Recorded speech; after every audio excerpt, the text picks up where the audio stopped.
Carl Paladino is joining us in the studio tonight. Carl, thanks for stopping by. Well, thank you, Liz. I'd like to start with the mosque because, of course, it's something that everyone's talking about, and you have been pretty clear in your opposition for quite some time. Today, your opponent, Rick Lazio, came out with, yesterday, came out with a web ad, a very strong web ad, and then the conservatives came out with an actual ad that featured footage of the 9/11 carnage, basically, and then asked questions about the imam. Do you think that was appropriate? No. I think it's constant reminders, constant images. It hurts people. Why? We don't have to hurt anybody anymore. The image is there. It's stuck in people's brains. They don't have to be reminded, especially in political ads which repeat, repeat, repeat. They don't have to be reminded. It's unnecessary. He should have just had a nice background of a park or something and get up there and say what he wants to say. But the conjuring up the images is not right. So do you think at this point that this whole situation has gone a little too far? I mean, just to play devil's advocate, the use of this issue in a political way, the mosque, the ground zero, the proximity of the two, everybody, you are using it in a political way. Why is that appropriate? They started it. Who I came started on. it? Cuomo started it when he came out and he just sloughed it off as freedom of religion. It was very bothersome to me because I am a person who stands up for values. I'm a person who will stand up for the people and say enough is enough. Don't go hiding something like this behind the image of freedom of religion. That's not fair. It's not fair to the people. Not only the memories of those families, but the memories of the thousands and thousands of soldiers that were killed in the ensuing wars, and those Allied soldiers, and those that have been maimed, and the 200,000 kids over there right now, women and children, women and men, who are fighting to protect our rights to have these arguments here today.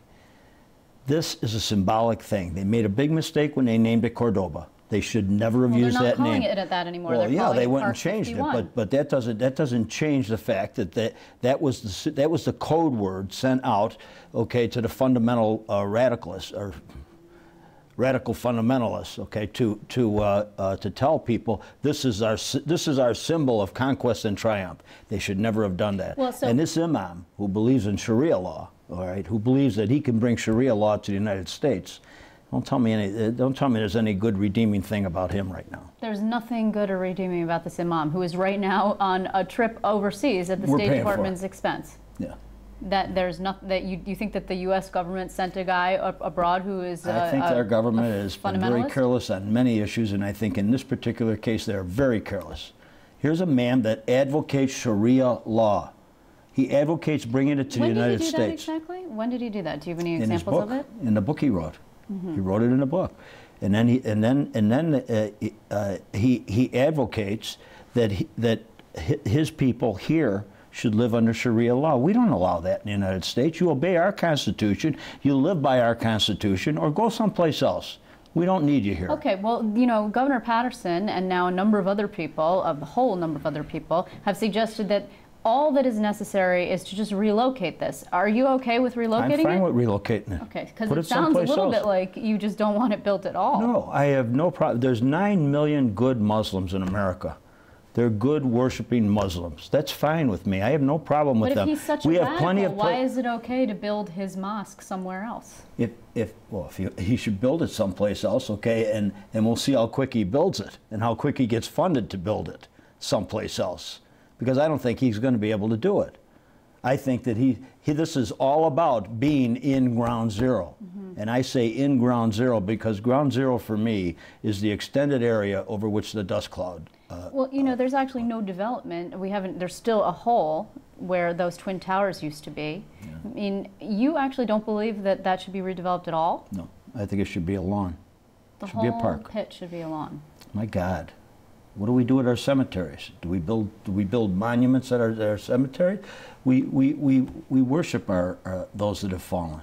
It should be a quiet place in the middle of all that hubbub and business down in New York City. It should be a quiet place. Yeah, but you're a quiet place of remembrance. You're a real estate developer. You're a person who works in that field. That's an enormous amount of real estate, and it's already building. There's building going on there.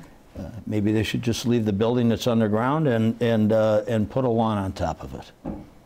You know, that might be the best way. So, what are you going to do? Build another World Trade Center and have all this commerce and all this activity going on there? No, this is a solemn place. This is a solemn place. We lost a lot of kids. We lost a lot of good people defending human rights, defending freedom from jihadists and terrorists and Al-Qaeda and Taliban and whatever you might want to call them. We've lost many of our kids. Let's respect that. Let's show respect. Let's take one of the most expensive pieces of land in America and let's make it a quiet place. Let me ask you then, you have a lot, obviously, of strong ideas about this. I'm not sure what Rick Lazio would say about that particular topic. I know the subject of redeveloping Ground Zero is very sensitive. I'm not sure that you'll ever get to ask him that question because at this point, there's a little bit of an issue about debates. Now, you say that you do want to show up to the debate. I said it 3 weeks ago. I said we'd be happy to debate anytime. And I want to say right now, we accept your invitation to debate in Syracuse on August 30th, and the day that MacArthur landed in Japan, by the way. We accept that date, and we will be there. And if you need somebody to fill in for Mr. Lazio, I'll bring our chicken with us. So okay? You will show up regardless of whether or not he shows up? Absolutely. I'll be there. You said today, actually, that you're no Hillary Clinton. You're referring, of course, to the 2000 U.S. Senate debate, in which many people actually think that Rick Lazio, that lost him that race. You said you thought that he acquitted himself well. What do you mean by that? Here, we're looking at it right now. I mean, that one moment when he walked over there and demanded that she sign that pledge, she should have slapped him. She should have slapped him. She's a kind lady. She's a nice lady. But I thought I probably would have slapped him. But I thought you said, you say, quote, I thought Rick did pretty well. Did pretty well. I don't think he's justified in going over there and imposing on her ground. You sent out a statement today that said, I attended that debate and I thought Rick did pretty well. He spent his whole adult life in politics. Aside from that issue, and aside from coming up to Western New York and telling the people right off the bat, okay, that everything appears to be going well up here. No. He's out of touch. He's all about Rick. You've got a hell of an eagle riding around on those shoulders, right? This I think is the best example of what's wrong with Rick Lazio. He doesn't have depth. He doesn't have substance. He's all process. He's all show. He wants to be governor because somebody said governor. He doesn't have a clue as to what the responsibilities of that job are. Don't you actually have to have, though, a fairly healthy ego when you go out and present yourself to the people and ask them to support you? I guess so. I guess it takes a little bit of an ego, but an arrogant ego? I don't think so. He runs around like, hey, I got everything under control. Who's supporting you, Rick? Same people that are supporting Cuomo? Well, the Conservative Party, obviously, the Conservative Party. Mike Long appears to want to support, and El D'Amato, they appear to want to support Cuomo too, don't they? Isn't that what we're seeing? What have we seen here? It's a ruling class. It doesn't matter what the party label is. It's a class of people that want to maintain the status quo in Albany. And that's the horror for the people. This is not an election between Republican and Democrat. This is an election between the ruling class and the people. The people have had enough. They're tired of it. Okay, but you also said that you're open right now to debating Rick Lazio. Right now, today or tomorrow. Okay, but you also said the day that you find out that you've taken a lead over him, your invitation is gone. No, I changed my mind on that. You changed your mind on that? Like you changed your mind on the taxpayers line? Oh, I didn't change my mind on the taxpayers line. My mind was always not to have the Tea Party name. I never wanted it. No. My understanding was, at one point you said... Oh, I changed my mind. Well, you hit me with a question there. I cannot imagine losing the primary. Okay, it's never been a thought that's crossed my mind. I just have no thought of it. You hit me with it, and I said, well, logical. Well, Lazio, wait a minute. Lazio, he's told Mike Long that he's going to continue on the conservative line if he loses to me. I'm going to continue too. Okay, so you absolutely are. I got a lot more people behind me here who are expecting me to go and win. I'm going to continue on this. It's not that you're keeping your options open at this point. It is that you absolutely will continue. Pledge, I will continue. Regardless of what happens on September 14th. September 14th, I'm going to win. There's not a doubt in my mind. But if you don't, will you continue? If I don't, I will continue, and I've said that, yes. Okay. Yes. So now in terms of this other issue regarding the debate, You said the invitation was gone if you were the front runner. I was saying that because I'm trying to excite him to debate. I want him to debate. I want him to get up there and tell the people what he's about.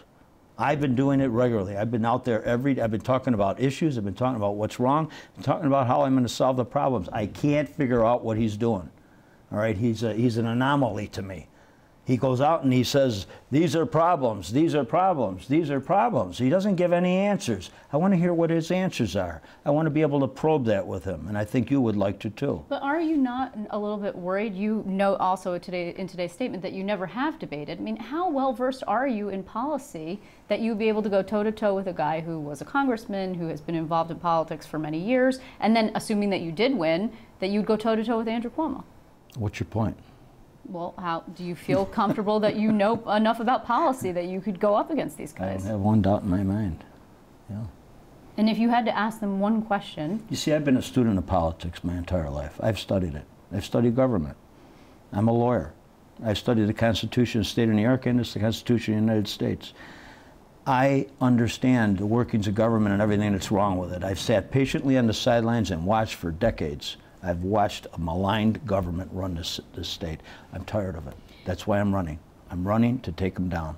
In debates, we often ask one candidate to ask the other question. What would you ask Rick Blasio? Where is he going to get the intestinal fortitude to take on the demons? That's the important part of it. I don't think he has the guts to do it. I think I do. And the demons are? The ruling class.